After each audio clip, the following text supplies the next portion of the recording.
Assalamu alaikum everyone. My name is Muhammad Tariq Al-Qadasi. I am in group 1 section 6, and today I'm gonna explain the task 1 and 2 for the project of OS. Okay, so starting with downloading VMware Workstation Player. As you can see here, it's just free to download, and this is the interface of the VMware. And then I downloaded Kali Linux from their website. I downloaded 64-bit, this one, and after that I downloaded Ubuntu, the last version, and I installed them inside VMware Workstation. As you can see here, I have 2 Kali and they have 1 Ubuntu. Okay, now let's go for the tasks, starting with chapter 1, which is backup. So first, okay, let me delete this one. Okay, first, as you can see, I have a txt file that called record. So this will display the calendar, the date, and it will record the date and the time that the computer last rebooted, and save it in and create and save it in a file that called reboot.txt. Okay, let's try to run it using bash command.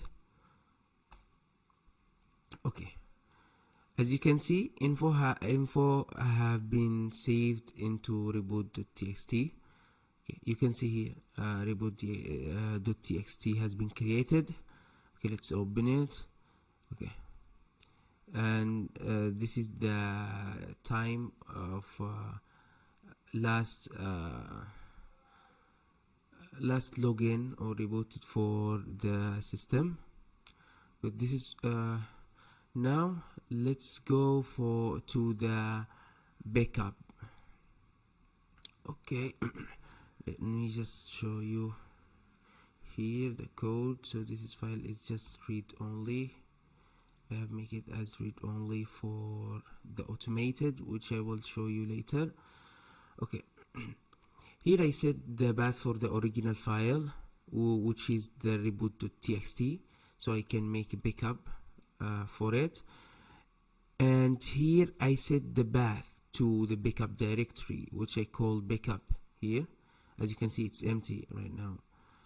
And let's go down, and as the instruction stated that it should do the reboot on Wednesday and Friday.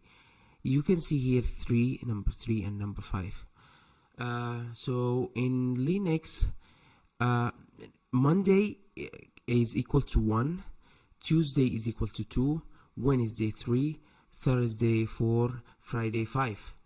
And as the reboot wants to state 3 and I mean Wednesday and Friday, so I wrote 5 and 3 with OR. Okay, then if this statement is correct, it will go to a while loop, which will do 15 loop, and it will create a backup with not kind of different, but with numbering. So like reboot 1.txt, reboot 2, reboot 3 until reboot 15. Okay, but and also it will show after that, it will display that backup have been created. Check out the backup directory. And if it's not satisfied, if today is like Monday or Saturday, so this will be the output. You are not allowed to make backup today. Be advised that you can only make backup on Friday and Wednesday. And here will display the last modification time of the original file. Okay, let's try to run it now. Okay, I called it backup. So today is Wednesday. Wait, let me show you. It's Wednesday, so it should work. Okay, as you can see, this one is empty. Okay, let's call it backup dot txt. Actually, I don't want it to be txt. I want to change the name again to a shell. Okay, shell. Okay, enter. So as you can see, backup have been created. Check the backup directory, and this is the last modification of the file. Let's go here. Okay, as you can see, from 1 until 15. Okay, and let's go now to the remove. How can I remove this using shell code? Okay, let's see the code of the remove. So started with setting the path to the backup file directory here, and I set here flag variable to 0, like message display 0, and file removed for reason that I will show you down. Okay, now let's go here, and as the instruction stated that we have just to remove on Saturday, so Saturday is equal to 6, as Friday is 5, so Saturday is 6. Okay, and here we have to remove the user for confirmation if he or she wants to delete the backup file. So it will display, are you sure that you want to delete the backup files? Then yes or no.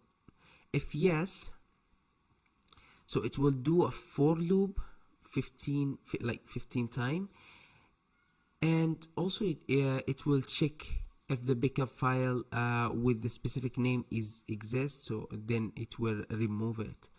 Okay, and here if at least one file was removed, so it will display a message like your file have been removed.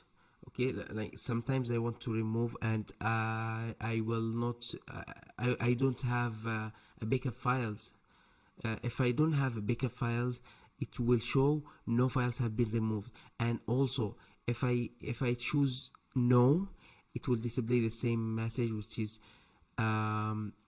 no file have been removed. But also, as you can see here, if today is not Saturday, it will display you are not allowed to remove any file today. Be advised that you can only remove on Saturday. So here the file remove and the message display, it will check if at least one file has been deleted or not. Okay, let's try to run it. So as you can see here, I have the files here. Okay, let's use bash remove.txt.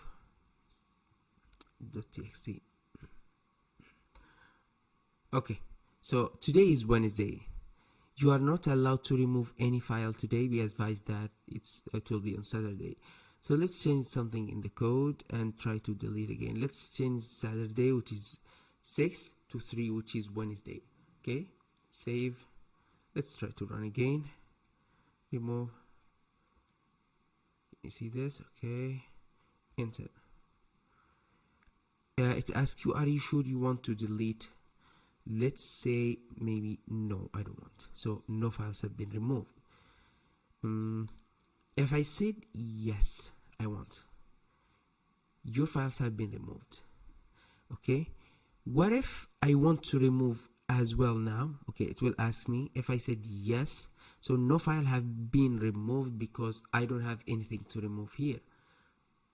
And this is was for the remove. Now let's go back to the backup, and wait, I have to change something here. Let's save it as Saturday. Save, close. Now, okay, let's close the terminal. So also in the project we were asked for automated backup on Wednesday and Friday when we log into Linux. As you can see here in the backup, there is no there is no backup for the reboot txt. Okay, let's try to log out, and we will log in again.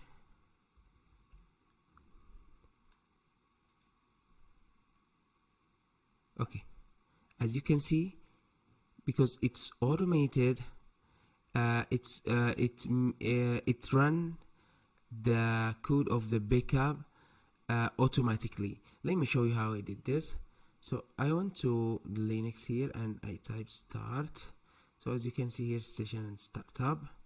Go to application and auto start, plus add, and type your document name I have here, which is backup, and here choose the backup. Wait, yeah, this one. It should be a shell, which is sh. Okay, I have already done that. Let me show you here. I have it. Oh, okay. As you can see here, backup.sh. So when I log in, it will automatically make a backup for the file only on Friday and Wednesday. And that's it was for chapter 1. Now let's go to chapter 2. Okay, which is the symbol communication or symbol messaging between servers. Okay, for the symbol messaging between servers, we have to install the netcat package in both in both